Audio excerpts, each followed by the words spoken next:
പ്രവാസ ലോകത്തെ വാർത്തകളും വിശേഷങ്ങളും അതുപോലെ മാറി മാറി വരുന്ന നിയമങ്ങളും നേരത്തെ അറിയാൻ ഈ ചാനൽ സബ്സ്ക്രൈബ് ചെയ്യൂ. അടുത്തുള്ള ബെല്ലൈക്കൺ എനേബിൾ ചെയ്യാൻ മറക്കേണ്ട. നമസ്കാരം. ഒമാൻ വാർത്തകളിലേക്ക് സ്വാഗതം. ഇന്ന് 2025 മെയ് 27 ചൊവ്വ. പ്രധാന വാർത്തകൾ. ഒമാന്റെ വിവിധ ഭാഗങ്ങളിൽ മഴ തുടരുന്നു. 2 ദിവസമായി പെയ്യുന്ന മഴ ഇന്നലെ കൂടുതൽ മേഖലകളിലേക്ക് വ്യാപിച്ചു. വാദികൾ നിറഞ്ഞൊഴുകുകയും റോഡുകളിൽ വെള്ളക്കെട്ടുകൾ രൂപപ്പെടുകയും ചെയ്തു.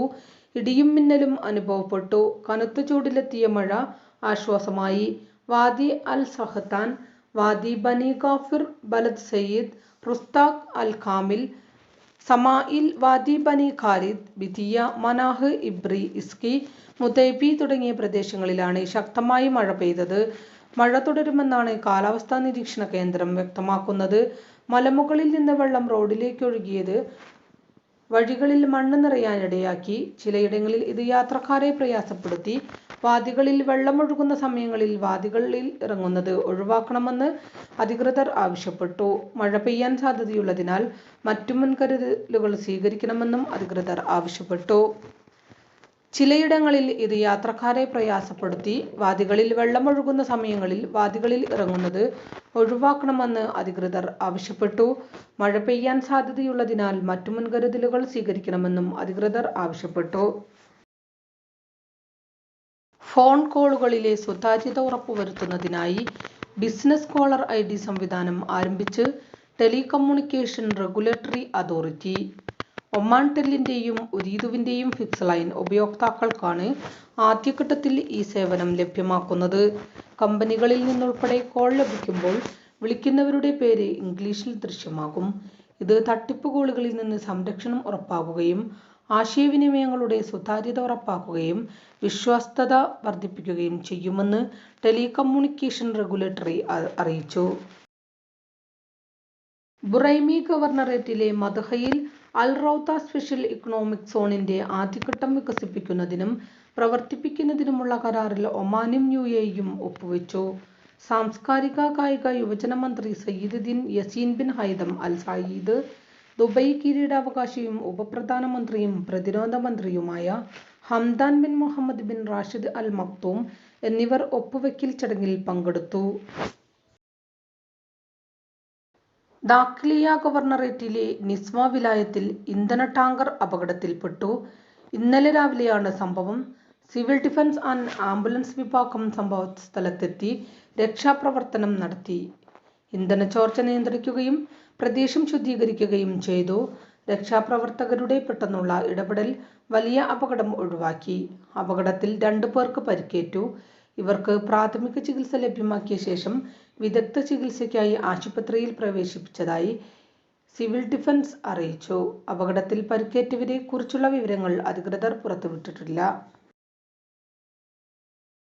ICC ക്രിക്കറ്റ് ലോകകപ്പ് ലീഗ് 2 അവസാന മത്സരത്തിൽ ഒമാൻ ഇന്ന് US-നെ നേരിടും. വൈകിട്ട് 6 മണി മുതൽ സെൻട്രൽ ബ്രേവാർഡ് റീജിയണൽ പാർക്കിലാണ് മത്സരം. കഴിഞ്ഞ മത്സരത്തിൽ US-നെതിരെയും കാനഡയ്ക്കെതിരെയും നേടിയ തുടർച്ചയായ വിജയങ്ങളുടെ ആത്മവിശ്വാസത്തിലാണ് ചെമ്പട ഇന്നിറങ്ങുന്നത്. ഇന്ന് വിജയം ഉറപ്പാക്കാനായാൽ ഒമാന് പോയിന്റ് പട്ടികയിൽ സ്ഥാനം മെച്ചപ്പെടുത്താൻ സാധിക്കും. ഒമാനിൽ ദുൽഹിജ്ജ മാസപ്പിറവി നിരീക്ഷിക്കുന്നതിന് മാസപ്പിറവി നിർണയത്തിനുള്ള സുപ്രധാന സമിതി ഇന്ന് യോഗം ചേരും. മാസപ്പിറ കാണുന്നവർ വിവിധ ഗവർണറേറ്റുകളിലെ ഗവർണർമാരുടെ ഓഫീസുകളിൽ അറിയിക്കണമെന്ന് ഔഖാഫ് മതകാര്യ മന്ത്രാലയം അറിയിച്ചു. രാജ്യത്ത് ഇന്ന് ദുൽഖഅദ് 29 ആണ്. ഇന്ന് മാസം കാണുകയാണെങ്കിൽ ജൂൺ 6-ന് ആയിരിക്കും ബലിപെരുന്നാൾ. ഇല്ലെങ്കിൽ ദുൽഖഅദ് 30 പൂർത്തിയാക്കി ജൂൺ 7-ന് ബലിപെരുന്നാൾ ആഘോഷിക്കും. അതേസമയം ബലിപെരുന്നാൾ ആഘോഷങ്ങൾക്കുള്ള ഒരുക്കങ്ങളിലേക്ക് കടക്കുകയാണ് രാജ്യം. വിപണിയിലും മുന്നൊരുക്കങ്ങൾ ആരംഭിച്ചിട്ടുണ്ട്. പണം മാറ്റി നൽകാമെന്ന് പറഞ്ഞ് വഞ്ചന നടത്തിയ സംഭവത്തിൽ 4 ഈജിപ്ഷ്യൻ പൗരന്മാരെ directorate general of enquiries and criminal investigation arrest ചെയ്തു. കിഴിവിൻ വിദേശ കറൻസി ഒമാനി റിയാലിലേക്ക് മാറ്റി നൽകാമെന്ന് പ്രലോഭിപ്പിച്ച് വിളിച്ചു വരുത്തുകയും പണവുമായി കടന്നുകളഞ്ഞ് വഞ്ചിക്കുകയും ചെയ്ത സംഭവത്തിലാണ് അറസ്റ്റ്. പ്രതികൾക്കെതിരെ നിയമ നടപടികൾ പൂർത്തിയായി വരികയാണെന്ന് പോലീസ് അറിയിച്ചു. ദുബായ് കിരീടാവകാശിയും ഉപപ്രധാനമന്ത്രിയും പ്രതിരോധ മന്ത്രിയുമായ Sheikh Hamdan bin Mohammed bin Rashid al മക്തൂമിന് സുൽത്താനേറ്റിൽ ഊഷ്മള വരവേൽപ്പ്.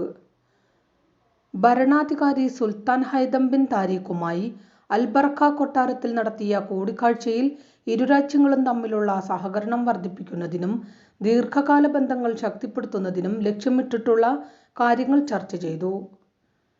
രണ്ട് സഹോദര രാജ്യങ്ങൾ തമ്മിലുള്ള ആഴത്തിൽ വേരൂന്നിയ ബന്ധങ്ങൾ അവലോകനം ചെയ്യുകയും ഇരുരാജ്യങ്ങളിലെയും ജനങ്ങൾക്ക് പ്രയോജനപ്പെടുന്നതിനായി വിവിധ മേഖലകളിലെ സഹകരണവും പങ്കാളിത്തവും വർദ്ധിപ്പിക്കുന്നതിനെക്കുറിച്ചും വിശകലനം ചെയ്തു. മന്ത്രിസഭയുടെ ഉപപ്രധാനമന്ത്രി സയ്യിദ് ഫഹദ് ബിൻ മഹ്മൂദ് അൽ സഈദുമായും ഷൈഖ് ഹംദാൻ കൂടിക്കാഴ്ച നടത്തി ഇരുരാജ്യങ്ങളും തമ്മിലുള്ള സഹകരണം വിവിധ മേഖലകളിൽ വർദ്ധിപ്പിക്കാനുള്ള മാർഗങ്ങൾ യോഗം അവലോകനം ചെയ്തു. കൂടാതെ പ്രാദേശിക അന്തർദേശീയ മേഖലകളിലെ ചില സംഭവ വികാസങ്ങളെ അഭിസംബോധന ചെയ്തു. സാംസ്കാരിക കായിക യുവജന മന്ത്രി Sayyid Theyazin bin Haitham al Said യോഗത്തിൽ പങ്കെടുത്തു. ലോകകപ്പ് യോഗ്യതാ മത്സരങ്ങൾക്ക് മുന്നോടിയായുള്ള ഒമാന്റെ അന്താരാഷ്ട്ര സൗഹൃദ മത്സരത്തിൽ നാളെ ലെബനനെ നേരിടും. ബുധനാഴ്ച സുൽത്താൻ കാബൂസ് സ്പോർട്സ് കോംപ്ലക്സിലാണ് കളി. യോഗ്യതാ മത്സരങ്ങൾക്കൊരുങ്ങുന്നതിനായി ദേശീയ ക്യാമ്പ് മസ്കത്തിൽ പുരോഗമിക്കുകയാണ്. ഇതിന്റെ ഭാഗമായാണ് സൗഹൃദ മത്സരങ്ങൾ കളിക്കുന്നത്. കഴിഞ്ഞ ദിവസം ഒമാൻ നൈജീരിയക്കെതിരെയും സൗഹൃദ മത്സരം കളിച്ചിരുന്നു. 1-4 ഗോളുകൾക്ക് ചെമ്പട വിജയം സ്വന്തമാക്കുകയും ചെയ്തിരുന്നു.